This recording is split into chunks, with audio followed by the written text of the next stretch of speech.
Sister Social.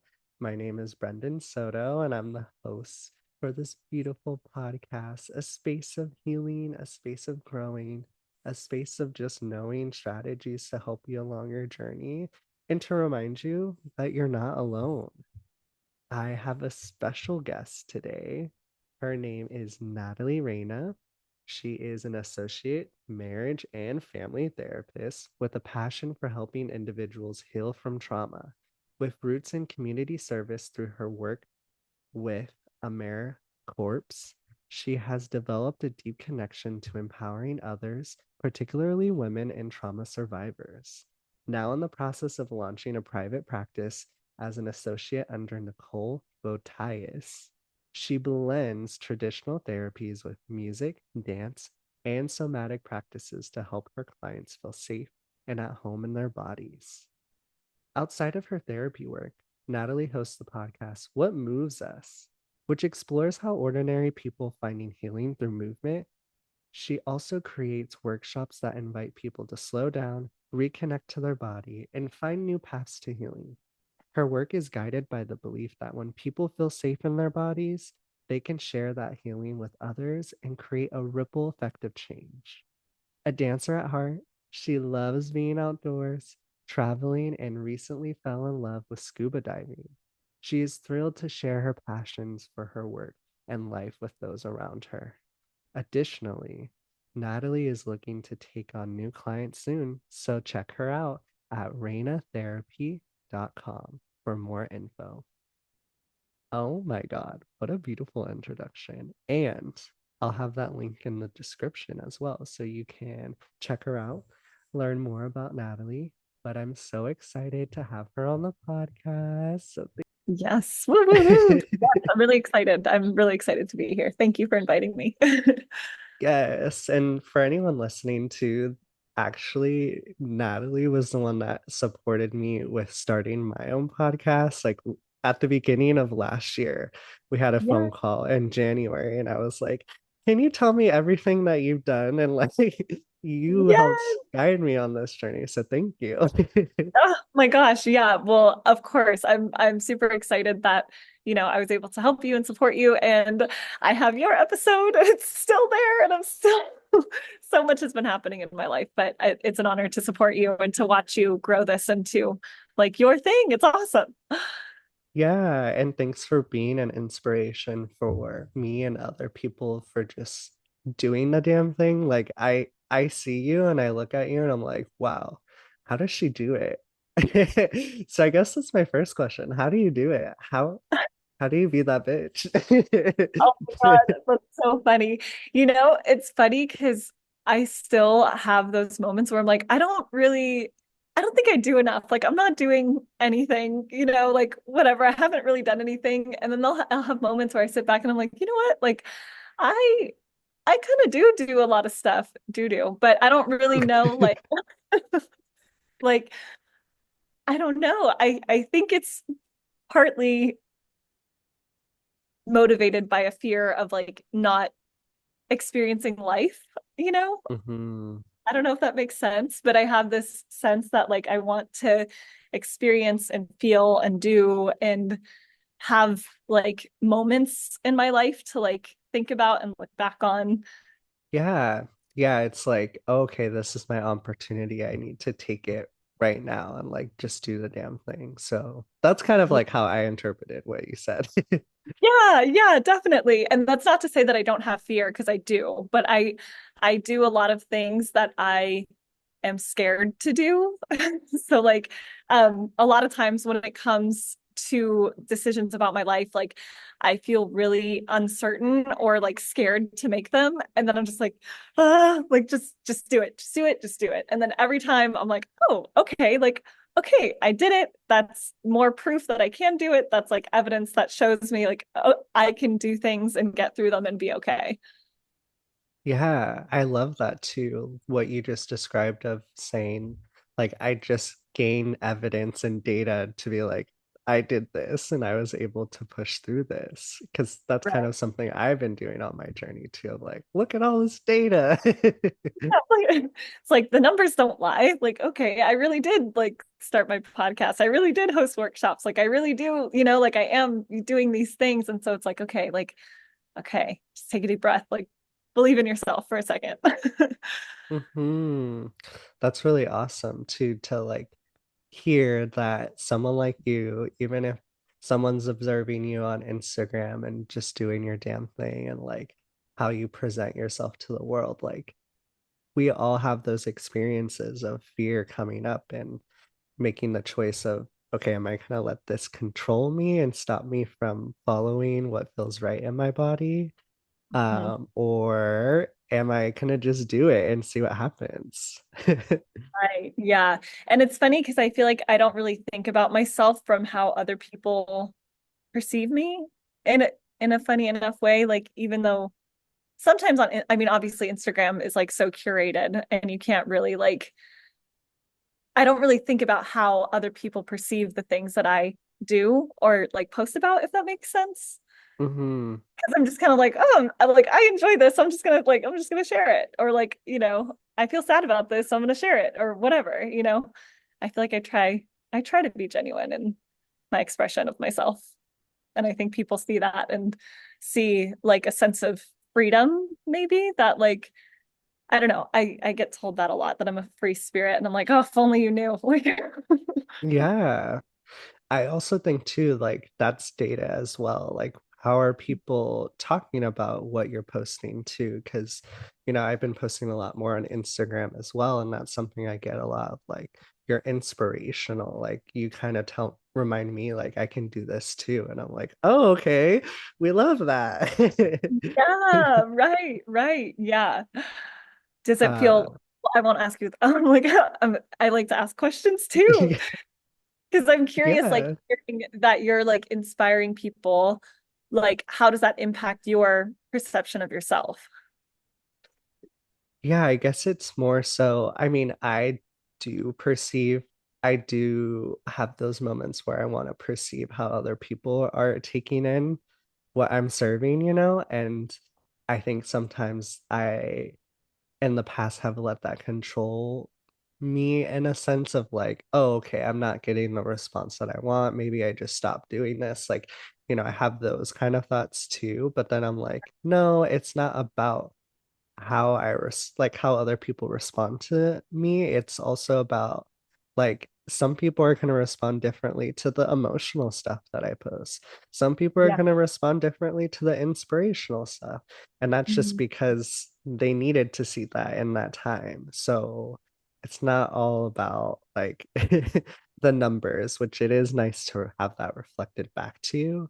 Yeah. But I think that's kind of where the universe, at least, is challenging me. Like, okay, are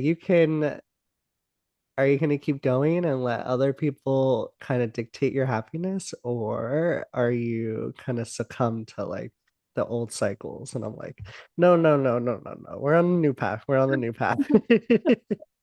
Not doing that. Yeah, which I love some of your work too, with like how you discuss movement and using somatic practices in order to like guide people through their journey. And how did you get onto this path? Like, how did it find you and how did you find it? Oh, that's such a fun question. So my whole life, I've been a dancer. I started dancing when I was really young, and that's always been my love of my life, is what I'm realizing is that like dance has always Mhm. been the thing that I feel like most connected to and like most like free with. So I'm so lucky to have that. And so you finding that it wasn't really until I started applying for grad schools that I realized that, oh, like dance has actually been a really big outlet for me in a lot of ways. And yeah, that's a whole like thing in itself because finding my therapy journey was the result of being on this dance company that was actually really problematic and really toxic and made me kind of question my relationship with myself and with dance. And So I kind of came to the path of like, okay, well, if I can't dance professionally, that's what I thought after I left the company, which is really sad. Um, Mm, then I need dance in my life every day. So how can I do that? And I was like, oh, maybe like dance therapy. I'll look into that. So then I was looking at programs in California because my partner at the time was in California and I wanted to stay around. And I was like, perfect, I'm going to move to LA. Like I can pursue my master's degree and study dance therapy. But there were no dance therapy programs where I wanted to live. So I ended up finding a woman that I worked with who was a somatic therapist. mhm, And she was not licensed. She was kind of doing it like as a more body centered practice versus like psychotherapy kind of involved. And she's like, if you want to be a dance therapist and you want to go the somatic route, get licensed, go to school, do your degree. And so I did because of her guidance. And so mhm. yeah, that was kind of a roundabout story of like how that kind of came to be. But all of these kind of elements crossed in ways that I didn't expect, and now here I am. Yes, and it's because you're open to the possibilities that the universe is guiding you through. Yeah, definitely, definitely. Yeah. And I know one thing with like my practice that I learned is like, okay, in order to like guide people along their journey, I need to also, or I started to discover things that I needed to like unearth and make sure like, you know what, this is not going to be part of my belief system anymore. And I get to process through this. How has that helped you along your journey of like, okay, if I want to show up for other people, how do I show up for myself first? Oh my God, these are the great questions. This is a great question because I used to not show up for myself at all. And in fact, I didn't even know I had never been to therapy before I decided to become a therapist, which, like, hello, who does that? Me, apparently. And like the hardest, like, truly some of the hardest years of my life because I was starting therapy for the first time because in grad school to become a therapist, if you're listening, you have to do therapy while you're in grad school. So you're required to do 20 hours at least in my program, it was at least 20 hours of therapy. And again, I had never been to therapy. So going in and I literally cried every session. I think the first 4 or 5 sessions, just like oh my God, it was so much. But what I learned was that I have to pay attention to my emotions and to what my body is telling me because all of these years my body was communicating with me, but I didn't get it, you know? Like I was keeping myself so busy because anytime I slowed down, I was gonna break down, you know? I kind of thought of Yeah. it. Have you ever, do you know like Indra's net? Have you ever heard of that? Mm, no, I don't think so. I don't. So it's like it's this Buddhist ideal that there's a web, right? And at each intersection there's like a dewdrop or there's like a little like whatever that's reflective. And so if you look in the one dewdrop, you can see all of the others. And if you look in all the others, you can see the one. So I had this, Mm, I don't know if that makes sense, but in my journey, I recognized that like when I felt the pain of one thing, I felt the pain of everything. And when I felt the pain of everything, I would feel the pain of the one thing. Does that make sense? whoa. Yeah, Yeah. it was wild. And I was like, oh my gosh. Like when I feel my anger, when I feel my sadness, when I feel my hopeless, you know, like I feel all of it from every experience that I've ever had in my life because I've never acknowledged or processed like those, because I've never processed those emotions. So Hmm. going through that process helped me realize like I have to show up and acknowledge things in myself as they are, which is really hard to do, you know, because I think in our world, we're not really taught to do that. We're kind of Hmm. shown that we have to like be these like super strong, like stoic individuals. And it's like, no, like, man, I hurt all the time. Like, I feel hopeless a lot. I'm like sad a lot. Like, I feel angry a lot, you know? So Hmm. I think acknowledging those emotions has allowed me to show up for people and hold space for them to do the same. because it's like, okay, I know I have them. It doesn't mean that you have them, but also I know that I told myself for years that I didn't have them. So like, so maybe you do. Yeah, and exploring it too with like curiosity and Yes. without judgment, it sounds like. And I think that's beautiful too, because if you can go to those depths, you can help other people go to those depths too. Like, Yes. okay, let's put on our gear. Let's go Yes. diving. Totally, totally. There's that quote that it's like, you can only meet people as deeply as you've met yourself. Have you ever, I don't know if Hmm. you've ever heard that one, I have. but yeah, that's like I feel like that's a really good one. And it's a true, I feel like it's true because for a lot of my life, I think, especially when I was young, I had this idea that if I talked about my problems to other people, they would think that I couldn't handle their problems. And Hmm. like throughout my life, I proved that to myself over and over again because people always would come to me or tell me their stories, or like, I do feel like I have a power of like getting to deep places with people, but I always felt kind of like isolated from like connection with other people. And there were like very few people, like none really until I got to college, who like really knew me. And Hmm.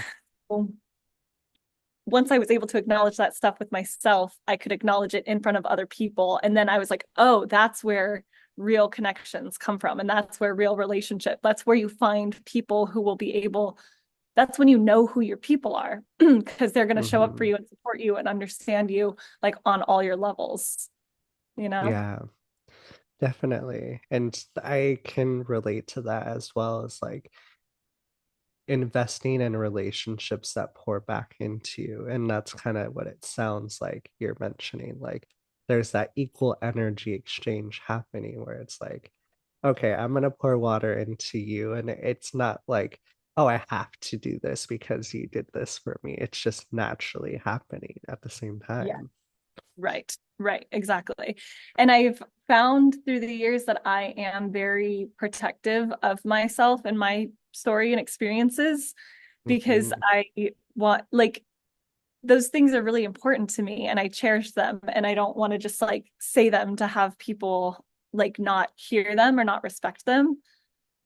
So there's a balance because it's like, yes, I want to be open with people, but also I want to be with people who are going to hold the depth of my experiences with me too. Yeah. Yeah. Can you hold this space? Can you hold all of this that I'm about to give you? Right. Yeah, definitely. uh which I talk about a lot too, is like in these moments too, as people that can easily hold space for others, it's important for like boundaries to be set because sometimes it's like I don't have the space to hold for you. And Yeah. as a therapist, that's really important. I feel like the classic go-to is like, well, that's our time. Like Oh we can hold God. this boundaries, but it's hard too for the people that where we care and we're like, no, we really want to see this through, but we have to hold boundaries too. Right. Yes, totally. The boundaries is interesting. And I think also like what I realized for me was like not holding boundaries was almost a form of manipulation because I wanted people to like me, you know? So like I wouldn't Uh, hold boundaries, and turns out like, oh, people pleasing is manipulation. And like I think people have this negative connotation with manipulation and that it's this intentional thing, but it's like no, somewhere along the line we learned that we had to have people see us in a certain way, or we felt like we had to have people see us in a certain way in order to get us to feel the love and feel like the connection or something. mhm. And that's not to say like some people are intentionally manipulative and that can be bad. But I think a lot of times like we're unintentionally manipulative and there's like a stigma around the word manipulative. But it's like, no, you're just trying to get a need met. Like that's all it is. Yeah, exactly. And I mean, we also kind of live in this culture too, where, the validation, that's kind of what keeps us going. Like, especially from like the educational system, like, oh, okay, you got this award. Wow, I'm so proud of you, and you get that little dose of like, oh, that felt good. Right, for sure. Totally. Yeah. Yeah. So, okay, so you're a recovering people pleaser too. I'm not the only Oh, one. you are not alone. Ooh. I know. So, I know that you were mentioning like with people pleasing, that's something that you notice of like, oh, okay, I like that little dose of validation that I get from others. And that's kind of where you weren't holding boundaries with people. But is there other ways that you find like your little people pleasing tendencies sneak up into your day to day? Hmm. I feel like recently I've been really trying not to. I've been like trying to be really clear with what I'm feeling and when and how so that like I can actually get my needs met without like having to go that way, but it's way hard. It's like really hard. It's really hard. Yeah. And I luckily, I feel very grateful. I have like an amazing partner who has helped me a lot in practicing that and like strengthening my voice in a lot of ways. So I think like at least in my personal life, I really try to not do that.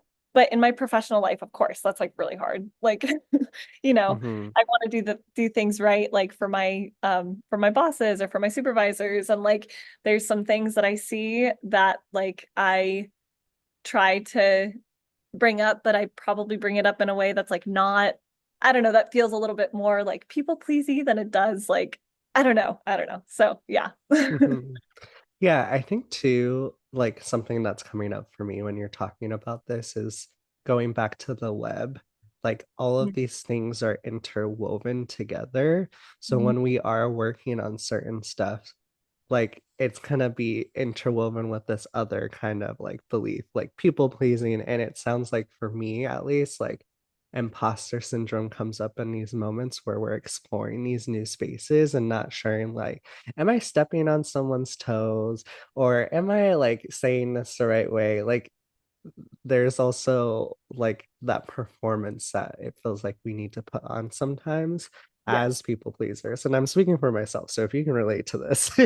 Oh yeah. No, I totally relate.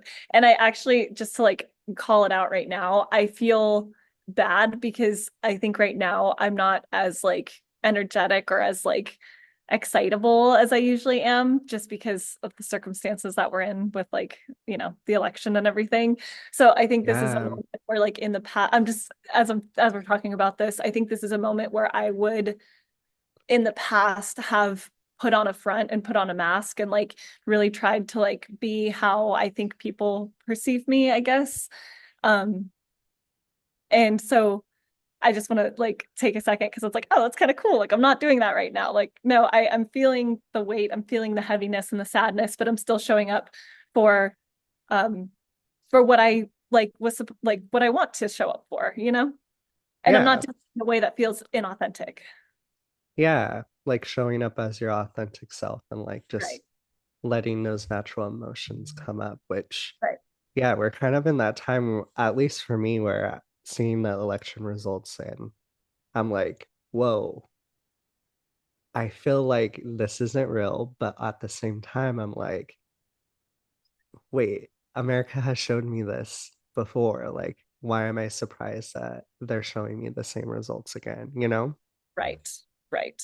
Yeah. It's like we knew it was there and it's sad every time, but also like I don't know, I can't say that I was like super surprised about it. Like it's really sad. Yeah. And I think too, this is like a good moment to be able to sit into those emotions because, like, every emotion that we have, it is teaching us something. And I mean, honestly, the things that have been coming up intuitively, I'm like, huh. But I don't know. Have you heard of the 4B movement? No, what's that? Okay, so basically, based off of my research, I could do more for sure, but surface level of what I've discovered is this is a movement that was started in South Korea because women over there don't have equal rights to the men there and they're treated poorly. And so these women are like, okay, we're not going to have babies. We're not going to wear makeup. We're not going to like succumb to all these standards that you're having to succumb to when you don't even respect us as human beings. Yeah. And so kind of taking their power back. And Mm. I think that movement is getting a little more fire too, even in Western cultures. But that's kind of like the gist of it. Hmm. Yeah, I'll have to look into that. That's interesting. Yeah. So it's kind of powerful too, because it's like, okay, this is how I can take my power back by literally giving you guys the middle finger. And even like queer men too, they're like, at least what I see on TikTok is like, okay, we're gonna not be hooking up with these DL men, which if you don't know, that's down low. Like these men that are not out. We're like, we're not doing this anymore. We're holding boundaries because this isn't right. In astrology too, I think we're kind of like seeing shifts and patterns. Like Pluto and Capricorn is about to go into Aquarius. So your sign, hey. And it's I'm hoping going to change some of these systems that we're currently living in because even as someone that presents more feminine, I Yeah. do get a lot of like hate for that too, or like how Ouch. I'm perceived. Yeah, Hmm. totally. Yeah. So yeah, I'm hoping that we can all like form together and be able to like, we're putting our foot down. Yeah, like no, none of this, none of this. Yeah, so I appreciate you being vulnerable and expressing that. And um, yeah, I'm hopeful, but at the same time, I don't know. I feel like I'm just sitting in it too. I don't know what you feel. Yeah, totally. No, it's super fresh and it's really hard. Like, I don't know. I've been thinking a lot about grief lately also and like what that entails like in multiple realms. There's this book, oh, I think it's called The Wild Edge of Sorrow, but it Hmm. talks about the five gates of grief. And I cannot remember the author's name because I don't got it like that. My brain doesn't hold on to things. But but he talks about these five gates and it kind of addresses all of these things in life that we grieve, like because we typically associate grief only with death, but there's so many other things like, you know, your perception of yourself, like your goals and dreams, like your, you know, the family that you wanted that you never got, like all of these things that we don't really associate with grief that like contribute to that feeling. And so in this moment, I think there's just like a lot of grief. But then it's like, okay, what do we do like with that? But we also don't have to get to that right away either. It's like it's okay to sit in it and to just be in it and even like acknowledge what are the feelings and then we go from there. Hmm. Yeah, because then it's like going back to that whole like, okay, if I keep moving, if I keep going, then like I don't have to feel these emotions that are something that I don't want to feel in the first place, which is I Right. think the culture that we're kind of taught in that too, you know? Yeah, definitely, definitely. And I think when we gloss over like what our feelings are, we can't use them. Like we can't use them to do anything. We can't use them to transmute or to like alchemize like something different, right? I had this experience. I went to Burning Man for the first time like this year, and it was this like really is this whole line of story, but I'm just going to tell a part of it because it's a long story. But I was feeling very angry going into it, didn't understand why, whatever, and ended up having to be around grief that was coming up with my dad. But I went into Hmm. this like I Ching reading. So it's like a Taoist like it's a Taoist self-reflection tool. And I had never heard of it. And I was like, cool, this sounds awesome. So I went in there and this guy started talking to me about anger. And I was like, like what? So what he asked me was like, how does anger help you? And then he said, how does anger hurt you? And then he said, but like what can help heal anger, I guess. So I answered like anger can help you because it like allows you to show up for people. Like, you can show up for like whatever, you can use that passion to get things done. You can do, so much with that. It hurts you because like if you're holding on to it for too long, like it literally physically harms your body, like cortisol, Yeah. with hormone levels out of whack, like it's not good. Um, and then so answered those and he was like, yes, absolutely. Those are the things that can be really powerful and motivating. And then he said, and then the last question, I was like, I don't know. What do you mean? And so he was like, the healing component for anger is forgiveness. And I was like, oh my God. I was like, oh Mm. God. Like I did not expect to like get that insight in that way from a random man with like a pretty painted beard. It's just like a whole like, it's like a whole moment. And I was like, oh, interesting. But I think in a lot of ways, my grief around my dad, like I hadn't really acknowledged the depth of all of the different emotions that were there. And so I didn't Hmm. realize like how they were hindering me. And then I didn't realize like how I could use those emotions to like do something different, you know? I don't know if Yeah. that makes sense, but sitting in it allows us to understand what's there and then take action if we want. When we're done feeling it, when we're done acknowledging it, then we can say, okay, this is what I'm feeling. What am I going to do with it? When you bring that up, it kind of brings up to me too, like how we channel the energy too. Like that emotion is energy in Yes. motion.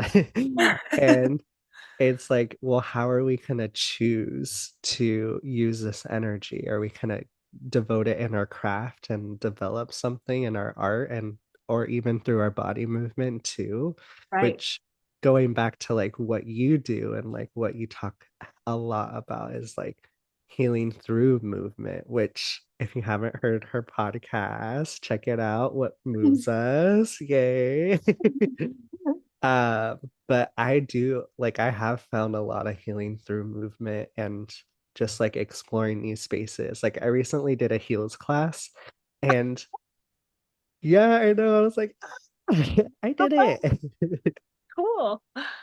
Yeah, and like something that I learned was like because she had us like do an activity where we're like grabbing all like what we're releasing and then throwing it in onto the floor or whatever. And I was like, oh, I felt like there was a lot of judgment that I was holding on to, even for being in that space of like, oh, I'm not a woman, like I can't be in this class, like doing heels class, or oh my gosh, like I'm not like good. There's just so much that I was like, holy shit, I did not know I had all of this.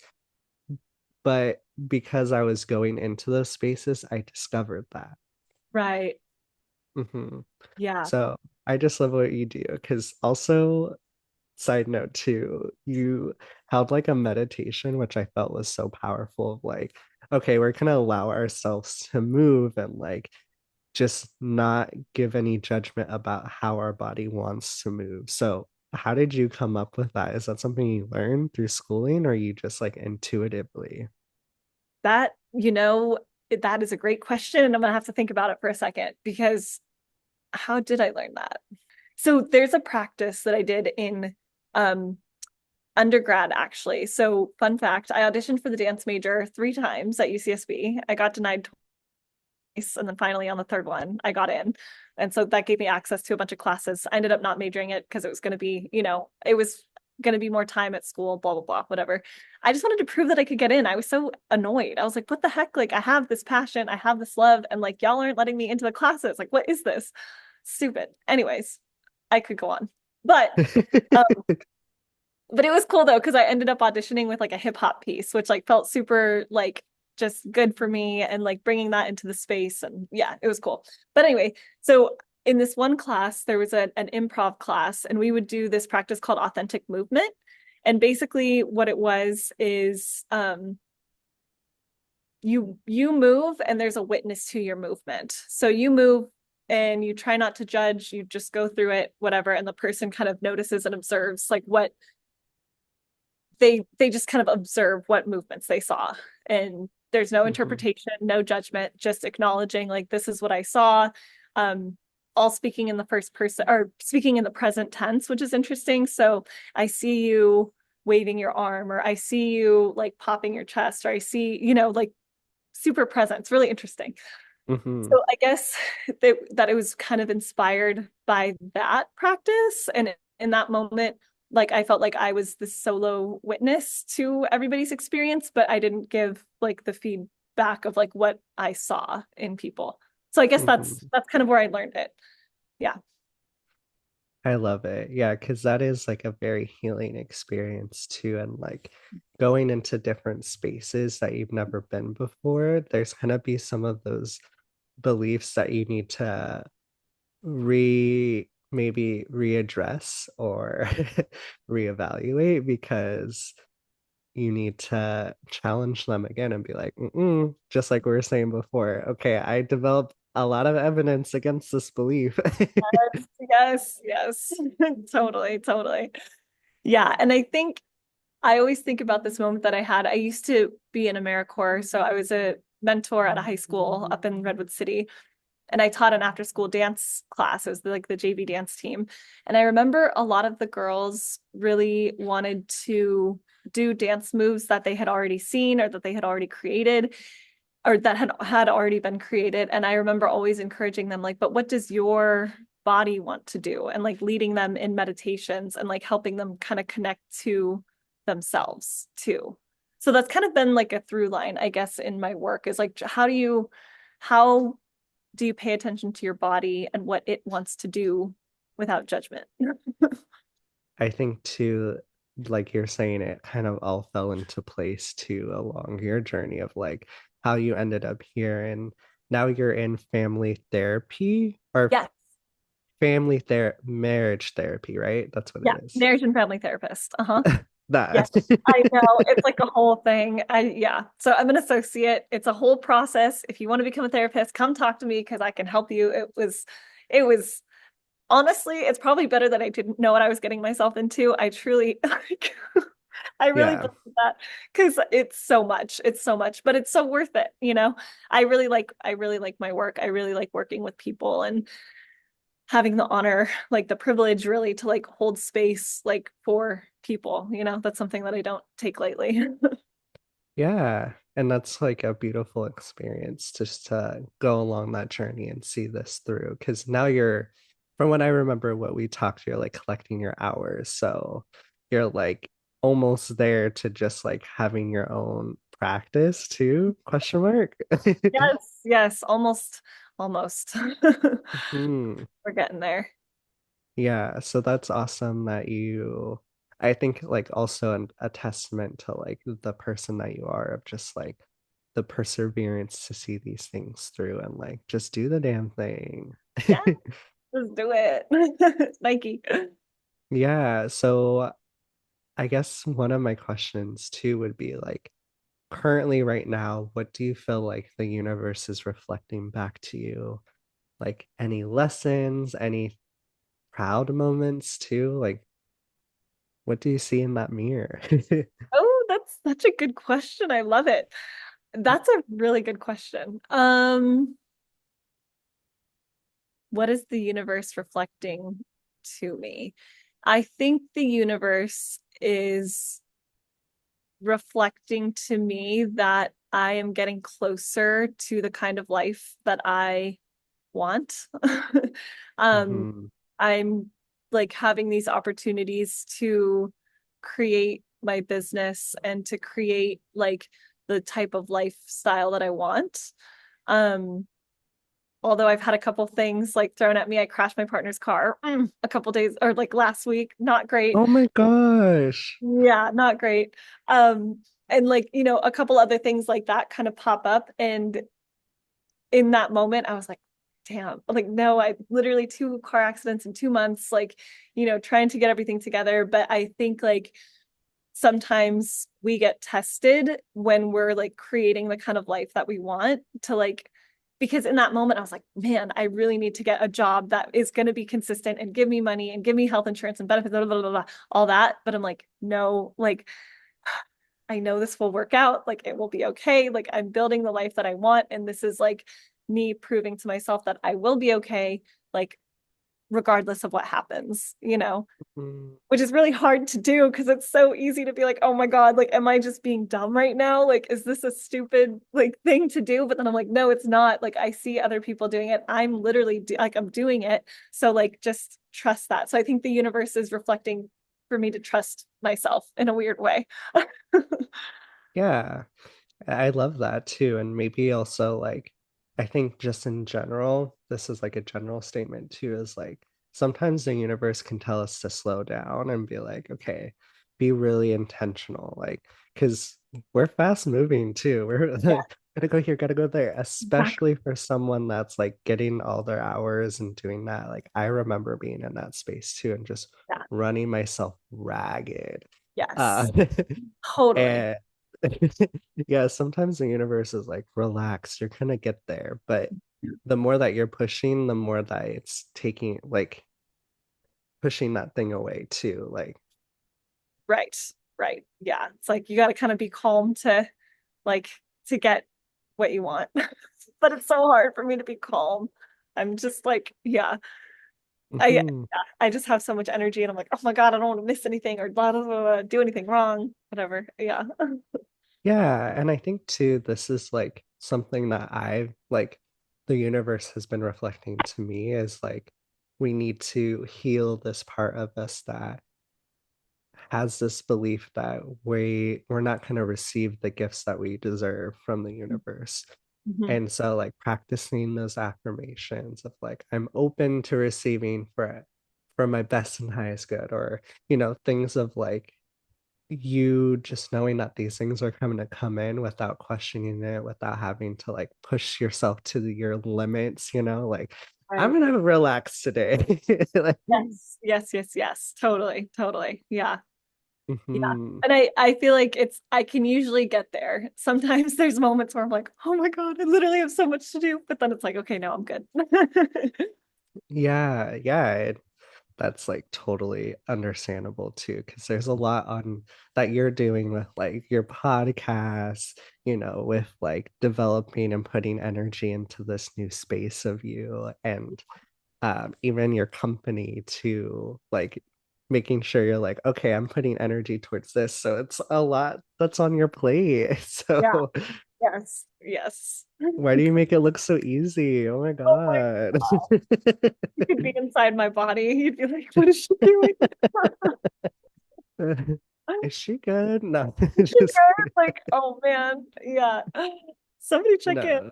Somebody go I've shake.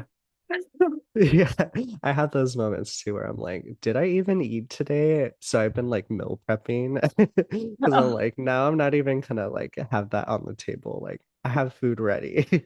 that's smart. That's a good idea. Yeah. Cause some days I'll be like, oh man, like I don't eat till 1 or 2. And I'm like, oh my God, like I didn't mean to do that, but I just kind of jump in.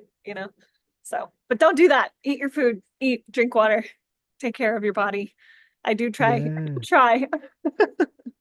Yeah, and it's the effort that counts, right? Like Yes, exactly. one thing I've been telling myself is like I am worth the effort. So even the things where I'm like, oh, I don't want to do it, but I'm like, I need to wash my face. I'm worth the effort. And I just stand up and I go wash my face. So like, I love okay. that. Yes. Oh my gosh, that's such a great affirmation. That's so nice. Yes, I learned it during a yoga session that I had in Long Beach because they have those little setups on the bluff. If Okay. anyone that wants to explore it, they have free yoga there. So it's Oh, donation based, so you can give little donations to whoever's hosting the session. And they have it in the mornings at 11 a.m. So you how can get your fun. little dose. Yeah. Oh, I'm gonna go with you. That would be fun. Yeah, let's do it. It's so beautiful too. I mean, like Long Beach, you're right next to the beach. You can see the ocean. Yeah. Um, How fun. Okay. Well, after this, we'll talk about it. Yeah. We'll explore it. We'll explore it. But I know we're kind of getting close to the end of the podcast, and I'm again so grateful for you coming here, recording, sharing your insights. But I did pull some little cards because I don't do tarot specifically, but like I have like these cards that like prompt you to like find your purpose, which anyone that oh Oh, it's backwards, but it's not backwards on mine. I see it. I saw it. Yeah. oh It's yeah. oh my God, how fun. Okay. Yeah, and they have like it's so beautiful. They have like different Oh my, little yes. Wow. things on it. Yeah, so anyone that's like looking to explore just like supporting yourself on your healing journey, explore little cards like this because they give you prompts. That's a good idea. But one of these cards, so oh, it's like the little hand. There it goes. Oh, cute. I already love it. Yes. So it says everyone has been made for some particular work, and the desire for that work has been put in every heart. So the question is, what kind of work do I feel I have been made for? So that question's for you. What kind of work do you feel like you've been made for? Oh, fun. Do you pull those cards randomly for your guests, or did you like pre? Uh-huh, I do. Usually if I feel called to, I'll pull a card. How fun. Oh my gosh. Wow. That's a great question. You have a lot of really good questions. Let's see. I think the work that I was made for is geared around helping people heal. And I think by helping people heal by connecting to their bodies in a non-judgmental way. Um, Another part of that, which hasn't fully started yet, but is kind of starting to develop, is then building like a community around that. Because hmm I think like once we can heal ourselves and once we can connect to others who can see us as our fullest selves, then we can have the confidence to go into the world and do that for other people. Yeah. hmm So I think that's my work. I love that. And another card that I pulled, it says no judgment.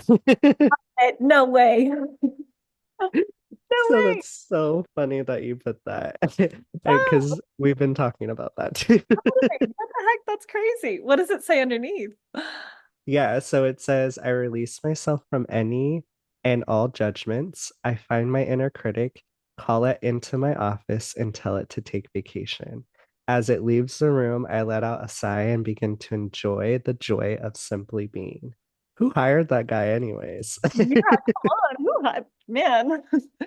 Somebody. Yeah. Wow, maybe it was nepotism. No. Oh my God, you're a Nepo baby? Crazy. Oh, God, how did you get here? I know, like, dang, I wish I was a Nepo baby. Yeah, honestly, like hello.